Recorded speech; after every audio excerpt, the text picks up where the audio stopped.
going on, guys? Black Scout Survival. You know, we had the survival version, the survival bivvy, and then we have the Evasion bivvy. The Evasion bivvy is a little bit more low-key, olive drab, trying to blend in and stuff like that.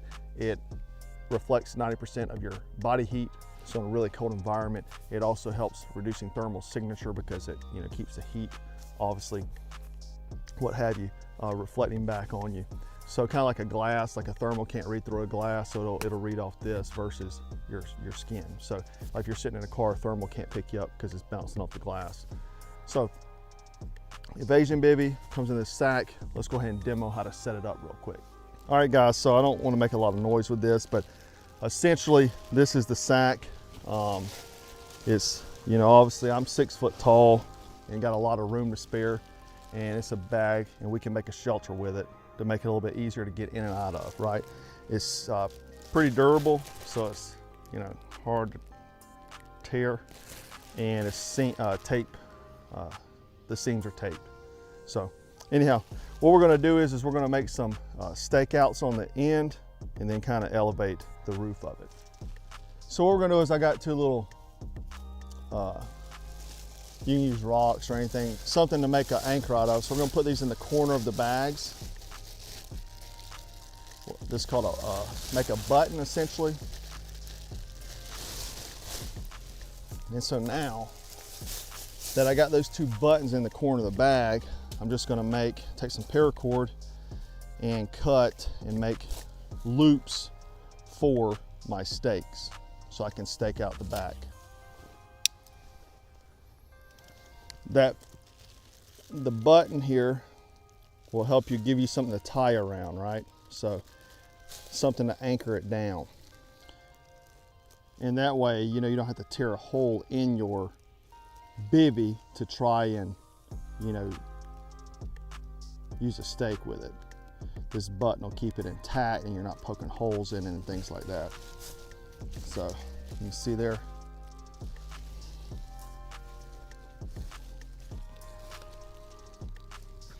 So I'm going to make 2 more button toggles here to stake out this end as well.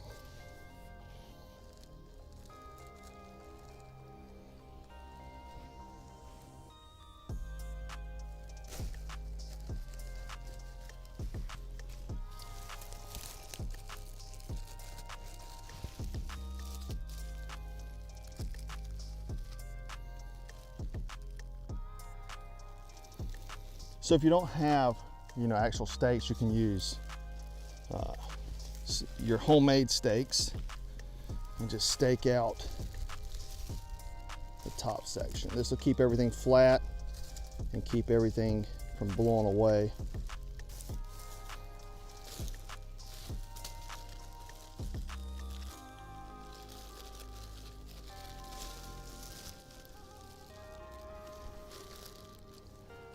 All right, guys, so I'll put another button here at the top and tied it off to the tree. So the reason why this is, it keeps it off of me, so because you get a lot of condensation when you're wrapped up in a blanket like this. So that way you get some, you know, breeze to kind of keep that condensation, that moisture from building up. And obviously it looks kind of tight, but because this is, you know, stretchy, obviously it'll not be that difficult to get into. But I mean, it is a survival shelter, so you do want it close to your body. It's not a tent. You want it to reflect that heat, so you want it to be close to your body.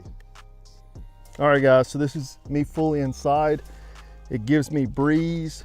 It gives me the reflection of, you know, getting my own body heat back, but it's gonna let that moisture get out of here versus having wrapped around my head. And I have enough room for movement. The stakes keep it in place so it's not moving everywhere, and it eliminates the noise of it. That's the biggest part of the noise of the Mylar.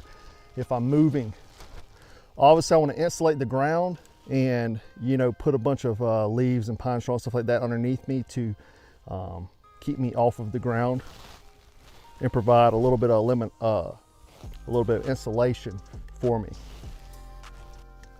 All right, guys, so a few things. One, survival is never comfortable.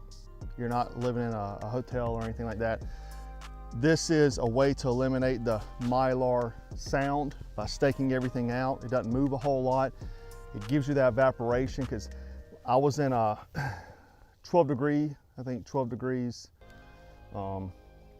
camping and using one of these one time, and the moisture management, like I had to get out like throughout the night because I'd be soaking wet. When I realized how to set this up like this, using it with a sleeping bag, it allowed the moisture to escape and get air in there and kind of get rid of all that. So you don't want to be in this blanket and get, a bunch of moisture on you. You're basically wet when you get up and it's freezing. This will maintain your shelter, let it air out during the time you're not using it too, so any moisture that may be in there, using in conjunction with a sleeping bag. I'm 6 foot, over 200 pounds, and I got in there with a lot of room to spare, and I could move around, and it reduced the noise of me moving around, especially in an evasion situation or what have you. It's also just a bag, a Mylar bag, so I can leave it if I need to, carry multiple. So if I have to evade, I can just leave it. Obviously you don't want to leave anything because of the signature, but leaving somebody tracking you behind you, but easily strip down and throw everything in a bag and throw in your pack, and you can leave. So anyhow, guys, hope you enjoyed this video. I'll leave the link to get one of these Evasion bivvies below. And as always, thanks for watching Black Scout Survival.